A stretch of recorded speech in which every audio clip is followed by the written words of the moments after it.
Livre de hoje está aqui numa pausa para o café, aqui na Sodier Doces, um ambiente muito gostoso, um ambiente legal também. A gente convidou o Dr. Douglas Menon, que é o nosso primeiro entrevistado aqui da pausa para o café. Dr. Douglas Menon é cirurgião plástico e está aqui, vai conversar um pouquinho com a gente hoje nesse café gostoso aqui na Sodier, né, doutor? Obrigada por o senhor ter aceito o nosso convite. É uma honra, né, fazer o programa inaugural, me sinto honrado. É o primeiro quadro, né, do nosso programa, que é o Pausa para o Café. Mas, doutor Douglas, vamos falar de assuntos assim, porque a cirurgia plástica tem assuntos que não acabam mais. Então, para você de casa, eu já quero convidar o doutor de novo para muitos e muitos assuntos que a gente vai ter sobre cirurgia plástica aqui na Sodier, né? Mas hoje, para começar, vamos falar de prótese de seios, né, doutor? Que é uma coisa que eu acho que ainda está dominando a cirurgia plástica, é a prótese de seios? Os dois procedimentos mais frequentes, né, o aumento de mamas, as próteses de mama e as lipoaspirações, né, mas com certeza é uma cirurgia bastante frequente. Em termos de prótese, a mama ainda está em primeiro lugar. Hoje a gente começa a observar, né, uma frequência um pouco maior da cirurgia de implante de glúteo, mas ainda a prótese de mama ainda domina, né? Em termos de número, ainda a cirurgia mais feita. Tá certo. Doutor, quando a mulher ela chega ao seu consultório fazer uma consulta para ela pôr uma prótese, o que ela deve levar em consideração na hora de escolher a sua prótese? O primeiro cuidado, né, que a paciente tem que ter é escolher um profissional adequado, né? Um profissional especializado, membro da Sociedade Brasileira de Cirurgia Plástica e com certeza escolhendo esse bom profissional, do resto pode ficar tranquila que o profissional vai ter todos os cuidados necessários. Recentemente a gente teve aquele escândalo das próteses, né? Isso deixou muitas pacientes preocupadas, até hoje o pessoal vem perguntando em relação a isso. Mas isso foi, na verdade, um evento isolado que aconteceu devido a um cidadão, que foi o proprietário dessa fábrica, que começou a manufaturar próteses com material inadequado. E isso levou, né, a toda essa série de acontecimentos, que foi realmente um caso isolado. Eu, particularmente, né, com os meus casos, com os meus pacientes, eu procuro sempre usar material de primeira qualidade. Todos os cirurgiões, pelo menos em Dourados, que eu conheço, também tomam essa conduta, né? Sempre usar material de boa qualidade. Agora, realmente, repito, né, em relação ao paciente, o cuidado que ela tem que ter é esse, né? Procurar sempre um profissional qualificado e especializado. Onde ela encontra o nome desse profissional para saber se ele realmente é qualificado, está inscrito no CRM, para ela saber se ela vai pôr a cirurgia dela em boas mãos? Existe um site, né, que é o site da Sociedade Brasileira, é www.cirurgiaplastica.org.br. Nesse site tem um link que você pode dar busca pelo nome do profissional e lá aparece a relação dos profissionais, né, que são membros efetivamente cirurgiões plásticos. Ok, doutor, se a mulher vai no seu consultório fazer uma consulta e fala, doutor Douglas, eu quero pôr 400 mililitros de silicone. O senhor põe esses 400 ou o senhor faz uma consulta nela dizendo para ela qual seria o ideal para ela? O que determina o volume de uma prótese, né? Quando a gente examina uma paciente, sempre tem um volume máximo que a gente consegue colocar. Então não adianta a gente às vezes querer colocar uma prótese maior simplesmente porque não cabe. Então, dentro desse volume máximo, a gente trabalha com a paciente dentro da expectativa que ela tem. A gente não pode também colocar uma prótese muito pequena e de repente ficar aquém do esperado. E também a gente tem que sempre ter aquela dose de bom senso para eventualmente não fazer um aumento muito grande e submeter essa paciente às possíveis complicações de um aumento indevido. Por exemplo, aparecimento de estrias, alargamento da cicatriz e problemas com a própria loja da prótese, enfim, uma série de possíveis complicações. Qual que é a indicação da prótese, doutor, de mama, além da estética? Assim, excluindo as reconstruções, né? Por exemplo, aquela paciente que precisa tirar a mama devido a um câncer, né? Ou existem anomalias genéticas que a paciente nasce sem a mama, a indicação seria realmente a estética. E aí, quando a gente entra no terreno da estética, a beleza é um conceito abstrato. O que pode parecer bonito para mim, às vezes não é tão bonito para você. E isso varia bastante, né? Tem aquela mulher que tem a mama pequenininha e acha bonita e está satisfeita. E já tem aquela que quer ter um pouquinho maior. De uma maneira geral, hoje a moda é a mama um pouquinho maior. A partir de que idade a mulher pode procurar um cirurgião para pôr a prótese? A partir do momento em que a menina terminou o seu desenvolvimento, o desenvolvimento das mamas, a partir do momento que ela terminou a puberdade. Mas para uma adolescente, o que ela deve levar em consideração na hora de pôr uma prótese? Na verdade é isso. Esse momento em que você pode dizer que acabou a puberdade varia muito, não existe uma idade X, mas existem critérios e isso cabe ao cirurgião avaliar. Ok, doutor, quando a mulher decide pôr uma prótese, quais os cuidados que ela deve ter antes dessa cirurgia? Eu sempre digo que é um cuidado, né? Procurar um profissional especializado, um cirurgião plástico, membro da Sociedade Brasileira de Cirurgia Plástica, que com certeza todos os cuidados a serem tomados, esse profissional vai tomar.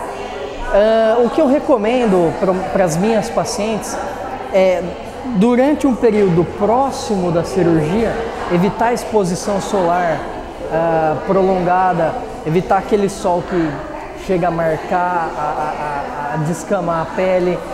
E sempre eu recomendo uma boa hidratação. A partir do momento que eu indiquei a cirurgia, eu já passo um bom hidratante de boa qualidade para o paciente ir usando, que isso com certeza facilita a cicatrização e dificulta o aparecimento de complicações como as estrias, que são muito temidas, né? Muito chata, né? Esse é o pré-operatório. E o pós-operatório, doutor? É muito dolorido? Depende de paciente para paciente? Varia bastante, sabe? Eu já tive pacientes que com 3, 4 dias querem voltar para o trabalho, querem sair dirigindo, é aquela paciente que você tem que segurar, como também já tem paciente que é um pouco mais sensível à dor, já não se dá tão bem, né, com aquela situação de pós-operatório, então já se incomoda um pouco. Varia bastante, mas no geral, assim, de forma geral, normalmente é bem tolerado. Doutor, em relação à durabilidade da prótese, antigamente falava-se muito de trocar de 10 em 10 anos, né, de 15 em 15 anos. Hoje isso já mudou, esse conceito, né? Existem pessoas que eu conheço que têm prótese há 20 anos e não tem nenhum problema. Esse realmente você mesma disse tudo. Esse é um conceito antigo que se tinha, mas que hoje mudou. Antigamente se falava muito em prazo, né? Hoje em dia o que a gente faz, e com o próprio amadurecimento do método, o conhecimento de como se comportam as próteses a longo prazo, a gente sabe que à medida que aumenta o tempo que a prótese está implantada, aumentam as chances dela ter complicações, como por exemplo a ruptura, que eventualmente pode acontecer uma ruptura da cápsula e a pessoa não sente nada, não tem sintoma nenhum. Então o que a gente faz e o que a gente recomenda hoje em dia é fazer um segmento, um exame pelo menos uma vez por ano, fazer um ultrassom das mamas, fazer uma mamografia para ver as condições dessa prótese como é que estão. Quando nós comentamos que nós íamos gravar com o Dr. Douglas a respeito da prótese, pediram para fazer uma pergunta. Uma mulher com prótese de seios, ela pode fazer mamografia? Pode, normalmente, né? O que normalmente acontece é que a mama com prótese, ela é difícil de fazer mamografia, porque é difícil da mama entrar no aparelho. Mas não que impeça, porque muita gente imagina que a pressão do aparelho de mamografia pode danificar a prótese. Mas a prótese ela resiste a uma pressão bem alta, né? Eu não tenho esse dado de quanto o número, né, exato de pressão que a prótese aguenta, mas ela aguenta uma pressão bem mais do que o aparelho de mamografia faz. Então, normalmente, devido a essa dificuldade de encaixar a mama no aparelho, o ultrassom é mais indicado. E o exame padrão ouro, que a gente chama o melhor exame para verificar a prótese em si, seria a ressonância magnética. E quando indicado, a gente sempre faz esse tipo de exame. Então a mulher precisando fazer a mamografia não precisa ter receio porque vai fazer do mesmo jeito. O que a gente diz é assim, que é o grande receio, o medo que algumas pacientes têm. A presença da prótese, ela não muda em nada, não dificulta o rastreamento do câncer de mama, que é uma grande preocupação aí que as pessoas têm. Outra coisa, doutor, em relação ao exame para pôr a prótese, a mulher, o senhor pede um exame, ela vai lá e faz esse exame. Caso no exame seja diagnosticado que ela tem algum tipo de caroço, algum tipo de anomalia nos seios, o que deve ser feito antes? Eu, particularmente, tenho o costume de sempre encaminhar essas pacientes para o mastologista, para o especialista em doenças da mama. Por isso é muito importante fazer o exame primeiro. De rotina, eu sempre peço um exame da mama, pelo menos um ultrassom para ver se tem alguma lesão, algum nódulo, alguma coisa que seja suspeita que mereça investigação.